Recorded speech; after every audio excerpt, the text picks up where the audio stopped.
ನಮಸ್ಕಾರ ಸ್ನೇಹಿತರೆ, ಮೋಹನ್ ಡೈರೀಸ್ ಇನ್ಫೋಗೆ ಸ್ವಾಗತ. ಪಂಚಾಯತ್ ರಾಜ್ ಕಮಿಷನರೇಟ್ ಕಡೆಯಿಂದ ಈ ಅಪ್ಡೇಟ್ ಇದೆ. ಈ ಒಂದು ಅಪ್ಡೇಟಲ್ಲಿ ಏನಿದೆ ಅಂತ ನೋಡೋಣ. ಅದಕ್ಕೂ ಮುಂಚೆ ನಂದು ವಾಟ್ಸಪ್ ಗ್ರೂಪ್ ಇದೆ ಅಂತ ನಿಮಗೆ ಗೊತ್ತು. ನಾನು ಪೇಯ್ಡ್ ಸರ್ವಿಸ್ ಮಾಡ್ತಾ ಇದ್ದೀನಿ ಅಂತಲೂ ನಿಮಗೆಲ್ಲ ಗೊತ್ತಿರುತ್ತೆ. ಆದರೆ ಒಂದೆರಡು ಫೇಕ್ ವಾಟ್ಸಪ್ ಚಾನಲ್ಗಳು, ಗ್ರೂಪ್ಗಳು ಉಟ್ಕೊಂಡಿದ್ದಾವೆ. ಅವರು ನಿಮಗೆ ಈ ಖಾತಾ ಮಾಡಿಕೊಡ್ತೀವಿ ಅಂತ ಹೇಳ್ತಾ ಇದ್ದಾರೆ.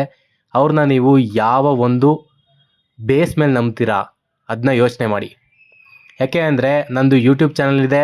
ಇಲ್ಲಿಂದ ಬಂದಂಥ ನನ್ನ ಸಬ್ಸ್ಕ್ರೈಬರ್ಸ್ಗೋಸ್ಕರ ನಾನು ಗ್ರೂಪ್ ಮಾಡಿದ್ದೆ. ಅಲ್ಲಿಂದ ಈ ಖಾತಾ ಜರ್ನಿ ನಾನು ಸ್ಟಾರ್ಟ್ ಆಯಿತು. ಬಟ್ ಈ ಖಾತಾನ ನಾನು ಒನ್ ಇಯರ್ 1.5 ಇಯರಿಂದ ನಾನು ಟ್ರ್ಯಾಕ್ ಮಾಡ್ತಾಯಿದ್ದೀನಿ. ಇದ್ರ ಬಗ್ಗೆ ನನಗೆ ಫುಲ್ ಡೀಟೇಲ್ಸ್ ಇದೆ. ನಾನು ಈ ಖಾತಾಗೆ ಅಪ್ಲೈ ಮಾಡ್ತಾಯಿದ್ದೀನಿ. ಬಟ್ ಅದ್ರ ಜೊತೆಗೆ ನಂದು ಯೂಟ್ಯೂಬ್ ಚಾನಲ್ ಕೂಡ ಇದೆ. ಅದ್ರ ಬೇಸಿಸ್ ಮೇಲೆ ನೀವು ನನ್ನ ನಂಬೋದು. ಬಟ್ ರ್ಯಾಂಡಮ್ಲಿ ಯಾವುದೋ ಗ್ರೂಪಿಗೆ ಸೇರ್ಕೊಂಡು ಯಾರೋ ಒಬ್ಬ ನಾನು ಮಾಡ್ಕೊಡ್ತೀನಿ ನನಗೆ ಕಾಸು ಹಾಕಿ ಅಂದರೆ ಹೆಂಗೆ ನಂಬ್ತೀರಾ? ಅದಕ್ಕೆ ಹೇಳ್ತಾ ಇದ್ದೀನಿ, ನೀವು ಯಾವುದೆಲ್ಲ ರ್ಯಾಂಡಮ್ ಗ್ರೂಪಲ್ಲಿ ಇನ್ನೊಬ್ರಿಗೆ ದುಡ್ಡು ಹಾಕೋಕ್ಕೂ ಮುಂಚೆ ಯೋಚನೆ ಮಾಡಿ ಹಾಕಿ ಅಷ್ಟೇ.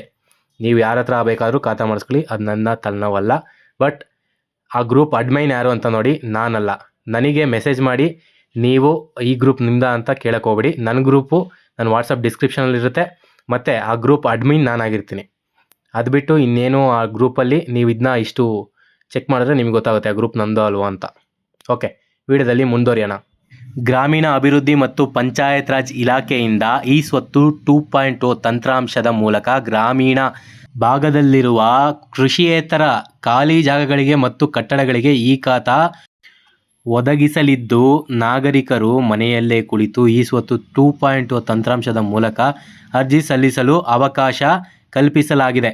ಅಂದರೆ ವಿಲೇಜ್ ಲಿಮಿಟಲ್ಲಿ ಪಂಚಾಯಿತಿ ಆಸ್ತಿಗಳಿಗೆ, ಗ್ರಾಮೀಣ ಆಸ್ತಿಗಳಿಗೆ ಮತ್ತು ಸರ್ವೆ ನಂಬರಿಗೆ ಹೊಂದಿಕೊಂಡಂಥ ಇರೋಂಥ ಪ್ರಾಪರ್ಟಿಗಳಿಗೆ ಈ ಸ್ವತ್ತು ಕೊಡ್ತಾ ಇದ್ದಾರೆ. ಸರಿನಾ? ಅದನ್ನ ಮನೇಲಿ ಕೂತೆ ನೀವು ಹಾಕ್ಬೋದು. ಏನು ರೂಮರ್ಸ್ ಇದೆ ಅಂದರೆ ಪಂಚಾಯತಿಲಿ ಈ ಖಾತಾ ಸ್ಟಾರ್ಟ್ ಆಗಿಲ್ಲ ಅಂತ ಇದ್ದಾರೆ. ಖಾತಾ ಸ್ಟಾರ್ಟ್ ಆಗಿದೆ. ಎಂಟಿ ಪ್ಲಾಟ್ಸ್ಗಳಿಗೆ ನೀವು ಅರ್ಜಿ ಹಾಕ್ಬೋದಾಗಿದೆ. ಎಂಟಿ ಪ್ಲಾಟ್ಸ್ಗಳಿಗೆ ಈ ಖಾತಾಗೆ ಅಪ್ಲಿಕೇಶನ್ ಹಾಕ್ಬೋದು.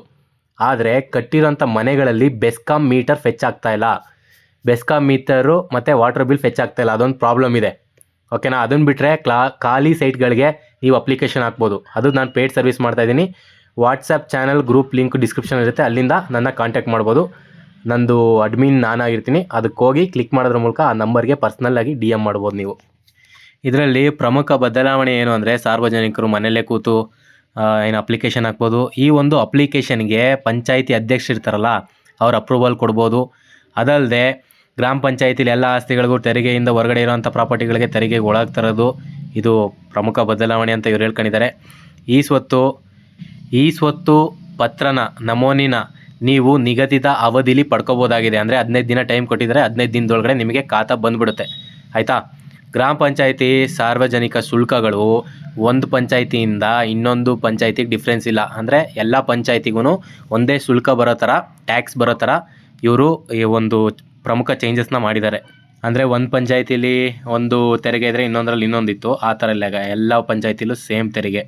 ಅದಾದಮೇಲೆ ಅಧಿಕಾರಿಗಳು ಈ ಅಪ್ಲಿಕೇಶನ್ಗಳನ್ನ ಅಪ್ರೂವ್ ಮಾಡೋದಕ್ಕೆ 15 ಡೇಸ್ ಟೈಮ್ ಕೊಟ್ಟಿದ್ದಾರೆ. ಅದರಲ್ಲಿ ಆಗಲಿಲ್ಲ ಅಂದರೆ ಆಟೋ ಅಪ್ಡೇಟ್ ಆಗುತ್ತೆ. ಅಂದರೆ ಆಟೋ ಸ್ಯಾಂಕ್ಷನ್ ಆಗುತ್ತೆ ಈ ಖಾತಾ. ನೀವು ಅಪ್ಲಿಕೇಶನ್ ಹಾಕಿ 15 ದಿನ ಆದ್ರೂ ಅಧಿಕಾರಿ ಏನೂ ಆ್ಯಕ್ಷನ್ ತಗೊಳ್ಳಿಲ್ಲ ಅಂದರೆ ಆಟೋಮೆಟಿಕ್ಕಾಗಿ ನಿಮಗೆ ಈ ಖಾತಾ ಇಶ್ಯೂ ಆಗುತ್ತೆ. ಎಲ್ಲ ಗ್ರಾಮ ಪಂಚಾಯಿತಿಲೂ ಖಾಲಿ ಸೈಟ್ಗಳಿಗೆ ಈ ಖಾತಾ ಹಾಕ್ಬೋದಾಗಿದೆ. ನನ್ನ ಒಂದು ವಾಟ್ಸಪ್ ಗ್ರೂಪ್ ಜಾಯ್ನ್ ಆಗಬೇಕಂದ್ರೆ ಡಿಸ್ಕ್ರಿಪ್ಷನ್ ಇರುತ್ತೆ. ಈ ವಿಡಿಯೋ ನೋಡೋದಕ್ಕಾಗಿ ಧನ್ಯವಾದ. Thank you.